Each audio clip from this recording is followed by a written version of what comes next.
Hello and welcome, I'm Thomas Porteous and you're watching NewsX World. Let's take a look at some of the top stories this hour. Russian President Vladimir Putin warns Ukraine to end the war through talks or face force, saying he is ready to meet Zelensky in Moscow but will fight on without a deal. Trump says he awaits Putin's response and will speak to Zelensky on Thursday as the Ukrainian leader insists Russia shows no desire for peace. Israeli forces intensify strikes on the outskirts of Gaza City, killing more than 30 people, including women and children, officials from the area say. This comes as they prepare a major ground offensive. The military vows to crush Hamas and free hostages, while the United Nations warns of horrific humanitarian consequences.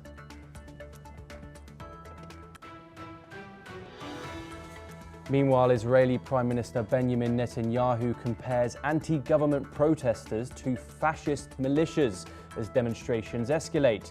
Thousands rally near his Jerusalem residence demanding a hostage deal and an end to the war in Gaza. The White House quietly drops the World Trade Organization from $4.9 billion in aid cuts after a backlash from lawmakers and trade groups. Democrats call the move illegal, while critics warned slashing funds would hand advantage to China. Now in the Portuguese capital, at least 15 people are dead and 18 are injured after Lisbon's iconic Gloria funicular derails and crashes. Authorities confirm some foreign nationals are among the dead, with 5 victims in critical condition. At least 60 people die after a boat with over 100 passengers capsizes in Niger State, Nigeria. Officials say the vessel left Tungan Sul and was heading to Duga when it overturned in the Kaniji River. Senior US security officials say military operations against cartels will continue after a deadly strike in the Caribbean. The strike, the US military killed 11 people aboard a Venezuelan vessel allegedly carrying narcotics, the first such operation since Trump deployed warships.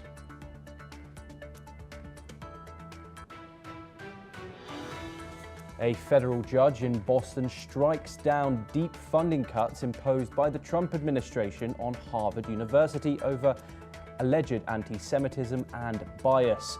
Judge Allison Burroughs rules the freeze orders violate the First Amendment and orders all terminations vacated.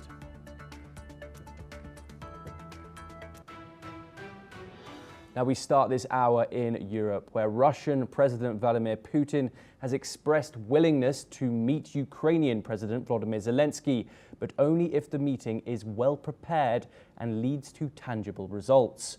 Putin emphasized that such talks must be meaningful, rejecting any possibility of discussing foreign military deployments in Ukraine. He reaffirmed Russia's stance on security guarantees and territorial issues, stating that Ukraine's future decisions must respect its sovereignty. Let's have a look at what the Russian president had to say on the issue.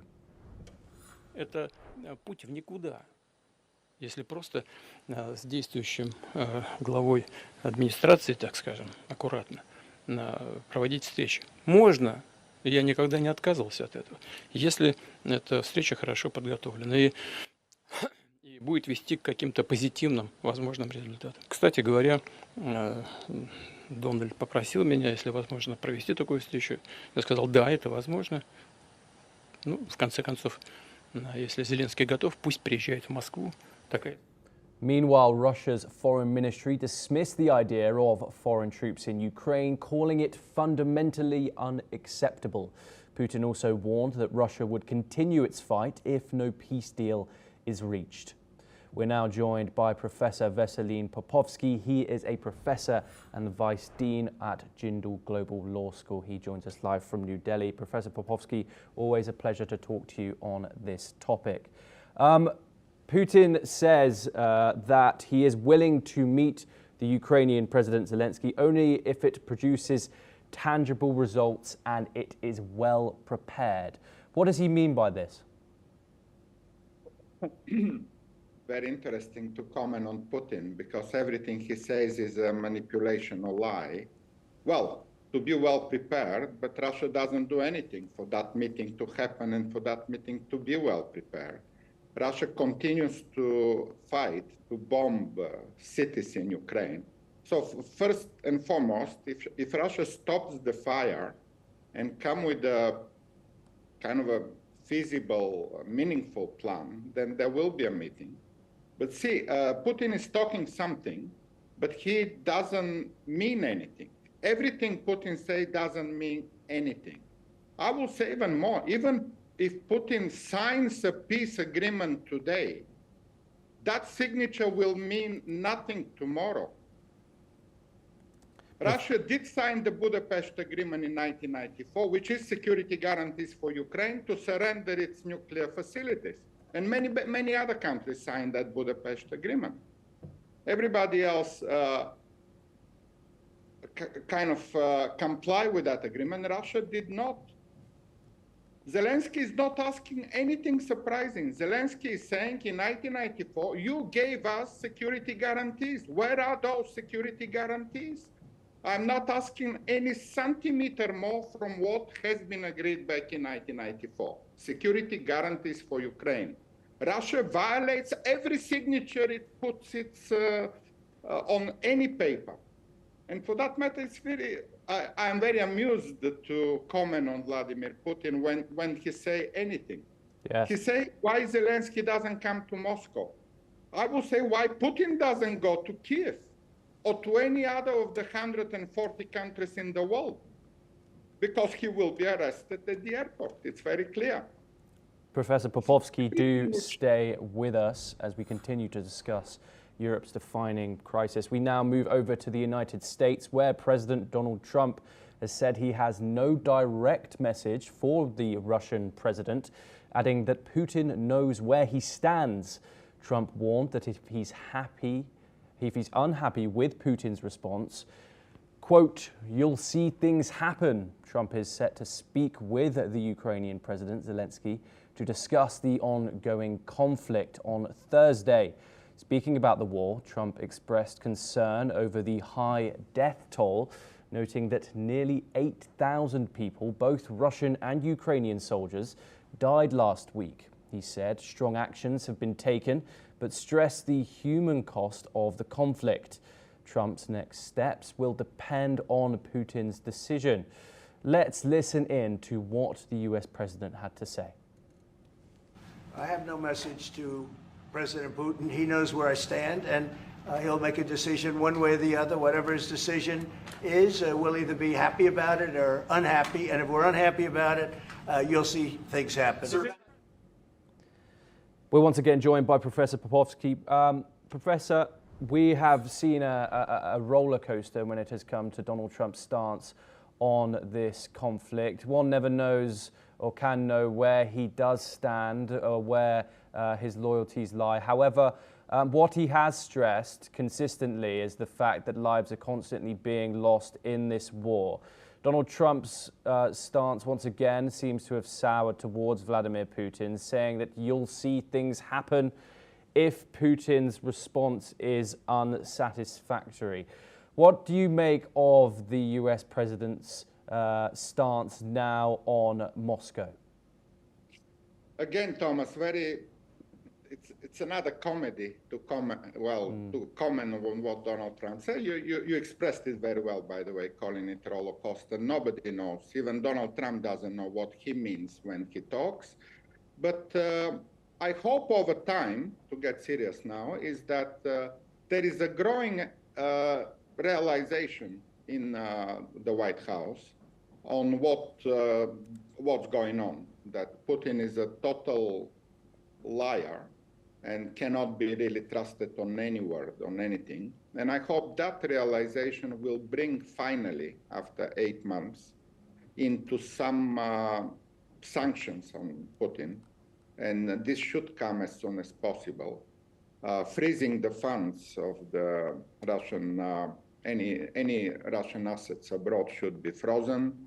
maybe some other measures like no-fly zone over Ukraine. Again, they shouldn't listen to Putin and Lavrov that they will never accept foreign soldiers. They should simply go ahead without asking any permission. No-fly zone on Ukraine, which means no Russian airplane can fly. It will be shot down by NATO. It should be troops on the ground. It should be freezing all the assets of any Russian oligarch connected to the government. Not every Russian, but the Russians connected to the government. And then possibly even blockade of Kaliningrad. I expect one by one those, and support for Ukraine, military support, as massive as possible. If those 4 or 5 measures do happen over the, again, not quickly, one by one possibly, exactly because Donald Trump is trying to make himself more important than he is, rather than to reach any peace agreement. Yeah. I think hopefully, yes, I would say Donald Trump is important because on the one hand, he wants to be like Putin, dictator for life, but he cannot because the system in America, the Congress and the judges will not allow him to do that. So there is some hope that US administration will move to the right direction. Professor Popovsky, do stay with us as we finalize our updates on this story. Ukrainian President Volodymyr Zelensky has said that there are no signs from Russia that it wants to end the war. He emphasized that Ukraine's allies, including Europe and the United States, can pressure Russia towards a diplomatic solution. Here's what the Ukrainian president stated. На жаль, поки що ми не бачимо сигналів від Росії, що вони хочуть закінчити війну. Але я впевнений, що наш союз, союз передусім Європи, який з початку війни з нами, і союз Європи з Америкою нам допоможуть збільшити тиск на Росію, щоб перейти до дипломатичного вирішення цього такого складного питання, яке так важливо для спокою в Україні, для миру сталого в Україні і для миру і безпеки в Європі. Meanwhile, French President Emmanuel Macron confirmed that European leaders are ready to provide security guarantees to Ukraine once a peace deal is signed. As international leaders meet to discuss the next steps, questions remain over the viability of these guarantees and continued US support for Ukraine's security. Let's listen in to Macron's statements. Nous sommes prêts, nous, Européens, à apporter les garanties de sécurité à l'Ukraine et aux Ukrainiens le jour où une paix est signée. C'est l'engagement que nous avions pris à Washington. Les contributions qui ont été préparées, documentées, confirmées cet après-midi au niveau des ministres de la Défense de manière extrêmement confidentielle me permettent de dire, voilà, ce travail de préparation est achevé, il sera maintenant endossé politiquement et il nous permet de manière solide, et nous reviendrons vers vous demain après ces réunions et ces échanges, de dire que nous sommes prêts à une paix robuste, durable pour l'Ukraine et pour les Européens. Professor Popovsky, how much leverage does Ukraine's allies in Europe actually have to pressure Russia into a diplomatic track, given the current dynamics on the battlefield? I think they do, and that's now a serious conversation already. Having seen the absolutely united support for Ukraine from all over the world, by the way, not only Europeans support Ukraine, apart from maybe a dozen of presidents who met in China earlier this week were the only ones who do not support Ukraine. The rest of the world does. And growingly, and as President Macron very sophisticatedly said, it is going there, one step after another. We wish it happened faster, to put that pressure on Russia to basically surrender its own demands, which are absolutely unacceptable, absolutely irrational. And on the battlefield you mentioned, Thomas, there is not much movement. On the battlefield, it's very much a stalemate. There is a very little advance here and there by the Russians, but very quickly after that, we see the news from Kupiansk, we see the news from Dobropile. Every time then the Russia kind of reports some success, after a few days it's reversed back into the way it used to be before. And somebody calculated that with that advance, Russia needs another 5 years to get only to Donetsk region, not the rest of Ukraine. So you can imagine what is the so-called military success by Russia. It's not non-existent. So with pressure on Russia from sanctions and from military support to Ukraine, diplomacy will only work if those two things happen, pressure on Russia and military support to Ukraine. Otherwise, Russia will not surrender. So that's the way to go. And once that happens, once somehow Vladimir Putin realizes that there is no outcome here, he's losing the battlefield and he's losing more and more support. He doesn't mind how many soldiers he will lose. He can lose another 1 million soldiers. He can lose another 5 million soldiers. For him, human life does not matter. But what does matter are the energy sources. So Ukraine very correctly targets the oil and gas, refineries and supply routes and pipelines. And that, by the way, also works. There's a quite successful over the last week. We've seen the Russian energy sources diminish. Yes. And that's another strategy which is very successful. Professor Popovsky, just briefly, just before we close off these updates, do you think the United States is still an ally to Ukraine under Donald Trump? Yes. Oh, absolutely. Talking about United States, not about Donald Trump only. If we take the entire establishment, the Congress, it's not only one president, you know, the entire American nation is supporting Ukraine. The only problem is Donald Trump, that narcissistic, egoist, and also criminal, by the way. Let's add him to the list of criminals because he must be in prison, not be in the White House. So, yes, America does support Ukraine, but only the president is the problem there. Professor Veselin Popovsky, always a pleasure to talk to you. Thank you very much for joining us and taking the time.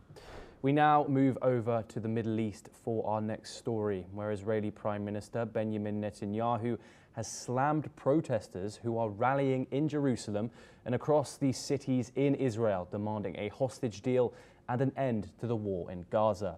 The Prime Minister has likened the protesters with fascists and has accused them of being involved in vandalism.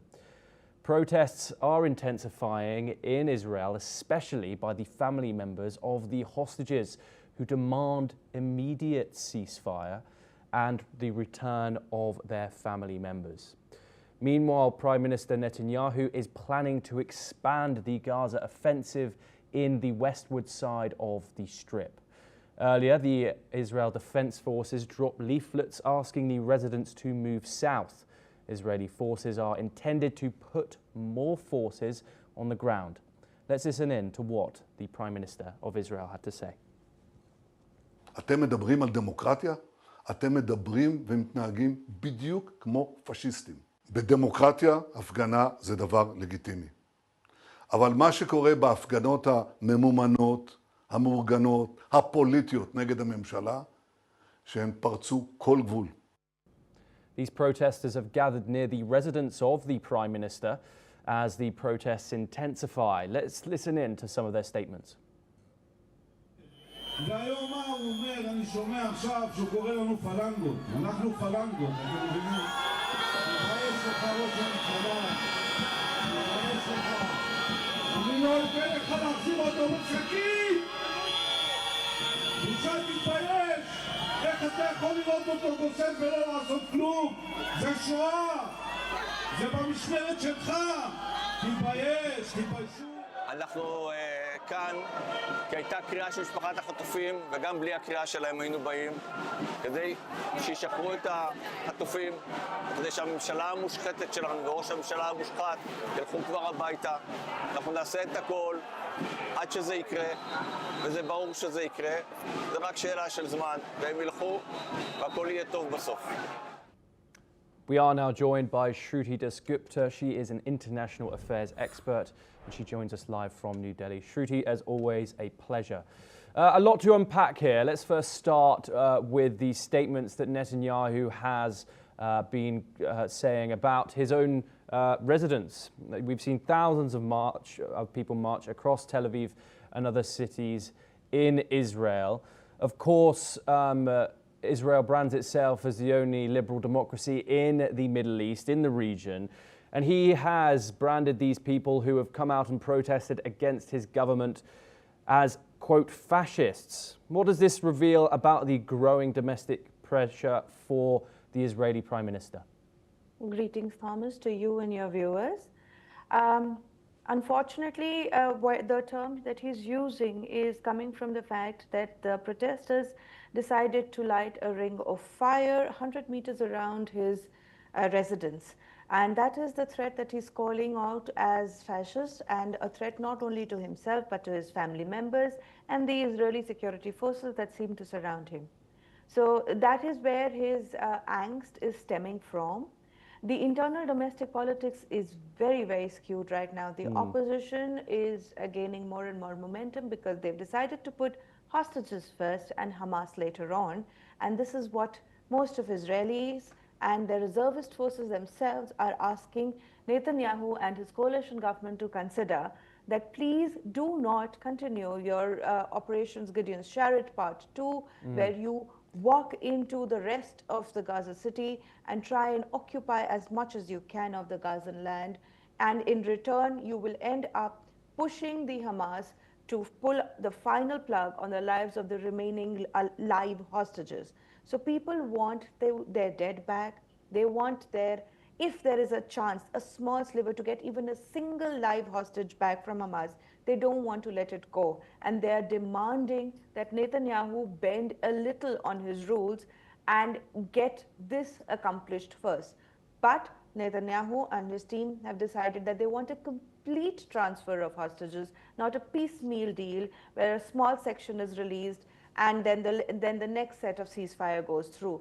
So this deadlock has led to complete loss of hope for Israelis that there will be peace before Gaza is destroyed. And the extension of the reservist forces, as well as the IDF and the others coming out and saying that this is not something that the IDF is equipped for, and this is not something that they can condone or survive, then the people on the streets are asking their government to think twice. So when he calls them fascists, he's instead calling his own voters fascists, and it shows that he's losing fast control of the local narrative. Shruti, we see not just condemnation from within Israel, but of course from all around the world. People are intending to recognize a Palestinian state at the end of this month in response to the humanitarian crisis that has been caused by this war, with over 80% of Gaza destroyed, according to reports from within the area. And Israel's chief of staff saying that this offensive, this highly controversial offensive, will continue until Hamas is quote unquote defeated and hostages are also freed. Is that a realistic military objective, or is this just an open-ended campaign by the Netanyahu government? They can, of course, completely destroy Gaza if they actually choose to do so. But the price would be the remaining hostages and their lives, as well as any kind of international political currency. They will not be able to negotiate. They might just face heavy sanctions. And also, the Palestinian state will get worldwide recognition, which we are seeing as the months of this war go forth. More and more nations are coming forth to align themselves with the Gazans and the Palestinian cause. Whenever I've spoken about this issue, I've called it a mouse cheese trap, where the cheese were, unfortunately, the hostages that were taken on October 7th, and the trap itself are the tunnels and the urban warfare forced upon the IDF by the Hamas in a well-planned move to make the world pay attention to Gaza and the Palestinian agenda. Whenever they, unfortunately for the rest of the world, they are unable to understand that they are falling for the Hamas propaganda. They never thought they're going to destroy Israel. They never thought they're going to end Jews all over the world. They wanted their state, and this is the way they have chosen to do it, by provoking Israel into a war which they knew that Netanyahu would enact with all of brutality, which we can see right now. And the cost would be paid in Gazan lives, and the result would be the birth of the Palestinian state. So this mouse cheese trap has been effectively triggered, and the world is falling for it. Netanyahu is going to pay for it in terms of his political future, as well as Gazan lives and Israeli lives in the bargain. So it is an unfortunate situation. The world is a little naive if they feel that the Palestinian cause is a big deal. It isn't. They are all Arabs. The word Palestines, if its etymology is looked at, comes from the Hebrew word Palestine, which means infiltrators. There was a British mandate before that. There was an Ayyubid mandate before that. There were Egyptian Mameluke mandates before that. There was never a Palestinian state in existence throughout the history of the Arab world. This is an artificial construct which the Hamas wanted and which they're going to get at the cost of Gazan lives. Thank you very much, Shruti Dasgupta, for joining us. We will here on NewsX World, of course, bring you all the updates from the ongoing Israel-Hamas war. We now move over to South America, where US President Donald Trump has defended a military strike on a vessel from Venezuela that killed 11 people, claiming the boat was carrying massive amounts of illegal drugs. Let's take a listen in to his statements. Venezuela's been a very bad actor. They've been, as you know, they've been sending millions of people into our country, many of them Tren de Aragua, some of the worst gangs, some of the worst people anywhere in the world in terms of gangs. And we had some in Washington, D.C. We took care of them very quickly, but they're out of here. They've gone. But Venezuela's been very bad, both in terms of drugs and sending some of the worst criminals anywhere in the world into our country. This US strike on the Venezuelan boat comes amid heightened US military presence in the southern Caribbean, with warships deployed to target narco-terrorist groups. Moreover, US Secretary of State Marco Rubio has confirmed that similar operations against drug cartels will continue as part of a broad effort to disrupt trafficking routes. Let's take a listen in to the US Secretary of State's statements. Interdiction doesn't work because these drug cartels, what they do is they know they're going to lose, 2% of their cargo. They bake it into their economics. What will stop them is when you blow them up, when you get rid of them. So they were designated as what they are narco-terrorist organizations. So the same information and the same intelligence mechanisms with maybe a higher focus was used to determine that a drug boat was headed towards eventually the United States. And instead of interdicting it on the president's orders, he blew it up. Meanwhile, Venezuela's Interior Minister, Diosdado Cabello, has condemned the strike, calling it an illegal massacre and a violation of international law. Let's take a listen in to what he said. Lo que Estados Unidos presentó como un golpe contra narcos no es más que una masacre ilegal en aguas internacionales. Violaron el derecho internacional, violaron sus propias leyes y lo más grave, violaron un principio humano elemental, el derecho a la vida. Esto no fue justicia, fue barbarie. Additionally, the Venezuela opposition leader, Henrique Capriles, has demanded clarity on the number and nationalities of those killed. This incident has escalated tensions between the United States and Venezuela, coming at a time of increased US focus on regional drug trafficking and political pressure on the Venezuelan president, Nicolas Maduro.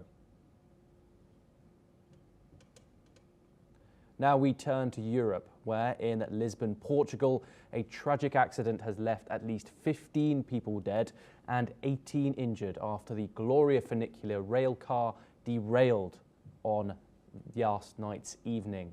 The carriage came off its tracks at around 6:15 p.m. local time, crashing down a steep slope on Rua da Gloria, a central street connecting Restaurado Reyes Square to Barrio Alto district. Emergency crews responded very quickly, deploying dozens of rescuers and vehicles, and all victims were taken to hospitals, with 5 in critical condition. Let's hear what some of the locals had to say. Às tantas ter mais inspeções, penso eu, não é? Isto está sempre a falar na segurança e cada vez as coisas acontecem mais. Estou numa obra, temos formação todos os dias sobre a segurança e é sobre, pronto, tem que ter mais inspeções para ver se há alguma coisa de errado, a ver se isso deixa de acontecer, não é? Uma situação trágica, não é? Porque isto acaba por ser uma situação trágica e pronto, acho que não há mesmo muito mais a dizer, a não ser se calhar aqui uma falta de manutenção aqui nestes cabos, não é? Porque é uma forma turística, é uma forma das pessoas passearem, das pessoas verem a nossa Lisboa e, no entanto, aconteceu um acidente tão trágico, não é? É mau para a nossa imagem. Authorities say the derailment may have been caused by a loose cable and an investigation is underway. Let's hear what the mayor of Lisbon has said. Estão muitas dessas vítimas que estão em estado grave, estão nos hospitais. Vou depois encaminhar também para os hospitais onde elas estão, mas sobretudo neste momento Lisboa está de luto. Eu acho que todos os lisboetas estamos de luto. Isto é uma tragédia que nunca tinha acontecido na nossa cidade. Lisbon's City Council has suspended other streetcar vehicles for urgent inspections. We will, of course, bring you more on this as we get it.